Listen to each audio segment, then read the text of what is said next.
Hello everyone, welcome back to my YouTube channel Ravi Claus Physics. Today we are going to discuss about toroid. What is a toroid ring and how it creates a magnetic field and what will be the value of magnetic field. Okay. अच्छा, last time जो हमने पढ़ा था solenoid के बारे में पढ़ा था, वहाँ हमने देखा था एक सोलोनॉइड कैसे मैग्नेटिक फील्ड क्रिएट करता है और कितना मैग्नेटिक फील्ड क्रिएट करता है, यानी उस मैग्नेटिक फील्ड की कितनी वैल्यू होगी। आज हम पढ़ रहे हैं टोरॉइड के बारे में। ठीक है, स्टार्ट करते हैं टोरॉइड।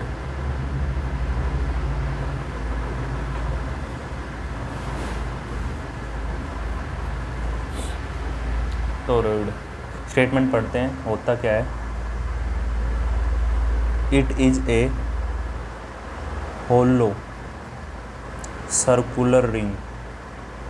बच्चों एक्चुअल में क्या होता है, hollow circular ring on which a large number of insulated turns of a metallic wire, generally हम कॉपर लेते हैं, copper metallic wire are closely bound.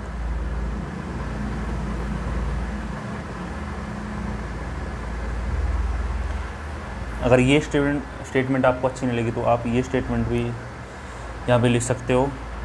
Toroid is a endless solenoid. Toroid क्या होता है, एंडलेस सोलोनॉइड होता है। ठीक है, in the form of ring.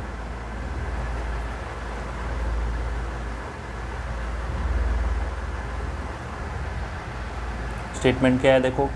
It is a hollow circular ring on which a large number of insulated turns of metallic wire are closely bound. ये ring की shape में होगा, ठीक है, जिसके ऊपर हम इंसुलेटेड वायर की टर्न बाउंड करेंगे। या फिर हम ये स्टेटमेंट दे सकते हैं, toroid is endless solenoid in the form of ring. अभी देखो, आपने प्रीवियस लेक्चर के अंदर ये पढ़ा था, ऐसे सोलोनॉइड था, ठीक है, ये था, और उस पे इंसुलेटेड वायर की टर्न्स को हमने ऐसे किया था, उसके कारण मैग्नेटिक फील्ड ऐसे जनरेट हो गया था, ऐसे कुछ। ठीक है, ये वायर की मैंने टर्न ऑफ सोल्व किया।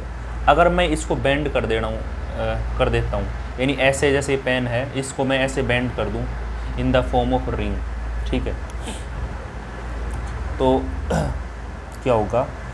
अब मैं इसको ऐसे बेंड कर रहा हूँ इन the form of endless ring.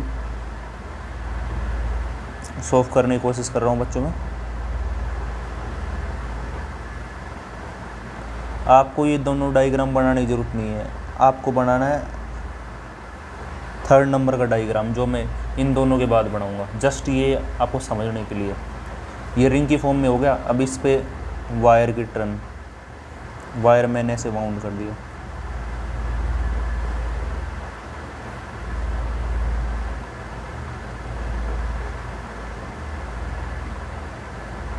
ठीक है। ये वायर जो मैंने वाइंड आउट किया है, तो इस पर मान लो इस डायरेक्शन के अंदर करंट जा रहा है और ये करंट आ रहा है, ऐसे टर्न, जहाँ मैंने, जैसा कि हमने पिछले लेक्चर के अंदर टर्न्स बाउंड किए थे वायर के, तो ऐसे ही, ठीक है। तो इसमें करंट जा रहा है, इसमें करंट आ रहा है, तो ये बन गया हमारा सोलोनॉइड। अब यहाँ पे आपको पता है करंट, यहाँ पे मैंने आपको पहले बताया था, अगर हमने इसको ऐसे वाइंड आउट किया, वाउंड कर दिया, तो देखो ये है ना, ये यहाँ पे मैंने बताया, यहाँ पे करंट की डायरेक्शन आउटवर्ड थी और यहाँ पे क्या थी, इनवर्ड। तो ऐसे यहाँ पे भी करंट की डायरेक्शन क्या होगी, यहाँ पे आउटवर्ड और यहाँ पे इनवर्ड, क्योंकि करंट ऐसे जा रहा है। अब इस डायग्राम को थोड़ा मैं अच्छे से बनाता हूँ। आपको ये डायग्राम बनाना जो अब मैं बना रहा हूँ।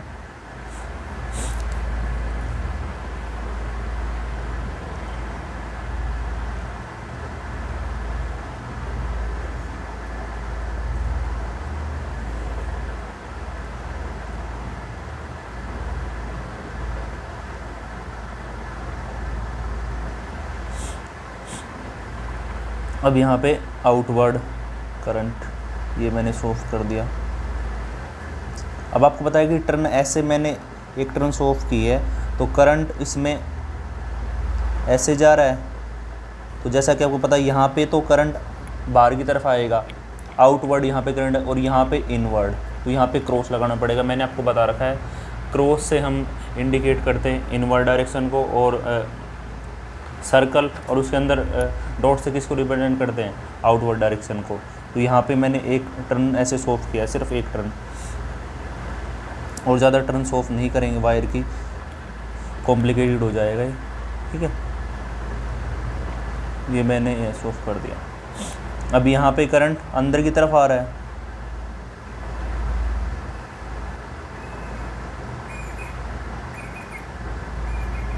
ठीक है। अब इसके कारण बहुत सारी मैग्नेटिक फील्ड की रिंग वो होगी, क्रिएट होगी, ओके। तो एक रिंग मैं यहाँ पे कंसिडर कर रहा हूँ, ऐसे ऐसे मैग्नेटिक फील्ड लाइन ऐसे फॉर्म होंगी, ऐसे मैग्नेटिक फील्ड बनेगा। देखो यहाँ जब ये स्ट्रेट था, सोलिनॉइड के फॉर्म में था, तो यहाँ पे मैग्नेटिक फील्ड आपको पता है मिड में कैसा था, बिल्कुल स्ट्रेट था, यूनिफॉर्म। अब हमने इसको रिंग की फॉर्म में बेंड कर दिया तो ऐसी लाइन बन जाएगी, मैग्नेटिक फील्ड लाइन भी उसके अकॉर्डिंग ऐसे हो जाएंगी, ठीक है। ये पॉइंट P मान लो, ये पॉइंट P इसके यहाँ पे मान लिया, ये सर्कुलर रिंग मैंने एक सर्कल कंसिडर कर लिया, इसके अक्रॉस फाइंड आउट कर रहा हूँ, ये वो पॉइंट है और ये इसके बीच की डिस्टेंस है R, और ये मेरा पॉइंट P है। P क्या है, ऑब्जर्वेशन पॉइंट, यानी जहाँ पे मेरे को मैग्नेटिक फील्ड कैलकुलेट करना है। P क्या है, ऑब्जर्वेशन पॉइंट, ठीक है। ये P पॉइंट है, ये इतनी डिस्टेंस R है, ये पॉइंट O है, ठीक है।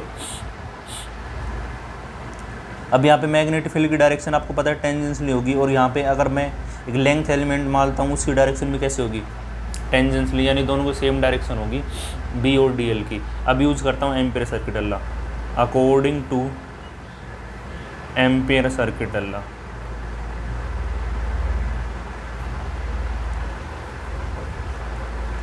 ठीक है, तो क्या कहता है इस लूप के अंदर या इस रिंग के अंदर मैं अप्लाई कर रहा हूँ, क्या कहते हैं ampere circuit law, close integral line integral of magnetic field will be equal to mu naught I।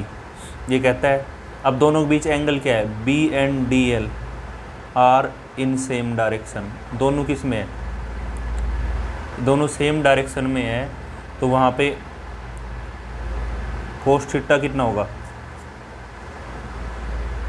यहाँ पे वैल्यू कितनी लेंगे, 1 लेंगे ना, क्यों थीटा कितना है 0 डिग्री, दोनों सेम डायरेक्शन में। तो इसको अगर मैं ओपन करता हूँ तो B डॉट DL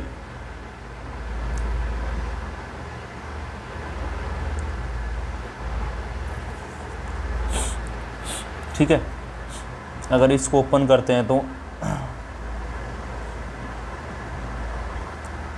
मैं फ़िलहाल इसकी वैल्यू फाइंड आउट करना चाह रहा हूँ B डॉट DL की। तो इसको ओपन करूँगा तो B DL cos 0 1, B बाहर आ जाएगा, ठीक है, B बाहर आ गया, अंदर क्या बचा DL, तो ये कितना आ गया, B डॉट DL की वैल्यू कितनी है B। अब इसकी वैल्यू कितनी है, देखो DL एक हमने छोटा सा एलिमेंट यहाँ माना था DL, तो काफ़ी सारे DL होंगे, उसका इंटीग्रेशन कर रहे हैं, यानी सभी को ऐड कर रहे हैं, तो कितना आएगा, जितनी भी इस सर्कल इस रिंग की क्या होगी रेडियस, ठीक है, R है, तो इसके किसके बराबर आएगा, ये बराबर आएगा सर्कमफ्रेंस के बराबर, circumference of the this magnetic field line और रिंग।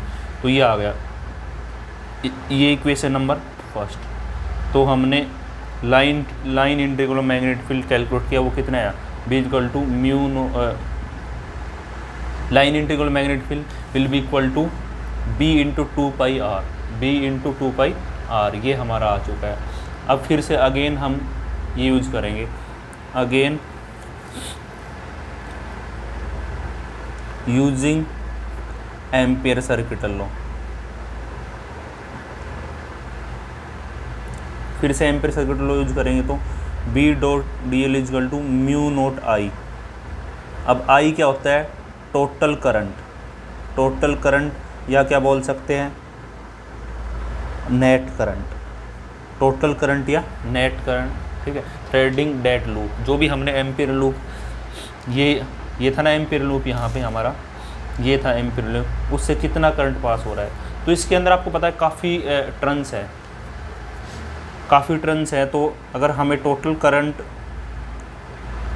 चेकआउट करना है तो कितना 2 पाई आर, और n क्या मान लिया मैंने, number of turns per unit length, और I क्या है करंट, 2 पाई आर। देखो फिर से मैं बता रहा हूँ, n क्या है, number of turns per unit length, ये नंबर ऑफ टर्न अपॉन में लेंथ, ये भी एक लेंथ है, लेंथ से लेंथ कैंसिल हो जाएगा तो क्या बचेगा, टोटल नंबर ऑफ टर्न ही बचेगा, इसकी जगह क्या बचेगा, टोटल नंबर ऑफ टर्न ही बचेगा। तो ये बस लिखने तरीका है। इक्वेशन सेकंड, अब दोनों कंपेयर कर लो, comparing equation first and second. अगर इन दोनों कंपेयर करूँगा मैं, ये तो इक्वेशन सेकंड है, ये फर्स्ट है, देखो ये फर्स्ट इक्वेशन है बी डॉट डी, इन दोनों कंपेयर करूँ तो कितना आएगा, B equal to B into 2 pi R will be equal to mu naught 2 pi R N I, 2 pi R से 2 पाई आर कैंसिल, कितना आ गया, B equal to mu naught N I. ये आ गया मैग्नेटिक फील्ड की value एक toroid के कारण। और यही बच्चों आपको पता है, ये same as it is magnetic field की वैल्यू आई थी due to a current carrying solenoid के कारण भी इतना मैग्नेटिक फील्ड हमारा क्रिएट होता है, और किस कारण, टोरॉइड के कारण भी। तो ये दोनों आर्टिकल काफ़ी इम्पोर्टेंट थे, टोरॉइड और सोलोनोइड। बाकी इस यूनिट से काफ़ी कुछ हटा दिया CBSE वालों ने। तो एक तो मोस्ट इम्पोर्टेंट टॉपिक जो आता था 5 मार्क्स का लगभग, या कई बार पार्ट्स में आता था, साइक्लोट्रॉन, वो भी इस यूनिट का पार्ट था, वो भी हटा दिया गया है। अगर हम कहें तो CBSE ने बिल्कुल जो इजी टॉपिक होते थे ना, जो इम्पोर्टेंट भी होते थे और इजी टॉपिक जिनको मतलब कि बच्चे कम ही पढ़ते थे और एग्ज़ाम में भी कम ही आते हैं रेयरली, उनको बच्चों CBSE ने रिमूव किया है। और बाकी जो कोर कंसेप्ट वाले जो टॉपिक है ना, जो मतलब मस्ट हमें पढ़ना चाहिए, वो एज इट इज़ है, ठीक है। तो आई थिंक आपको ये समझ में आया होगा, B equal to mu naught N I. और बाकी पढ़ते हैं अगले लेक्चर में। Thanks for watching.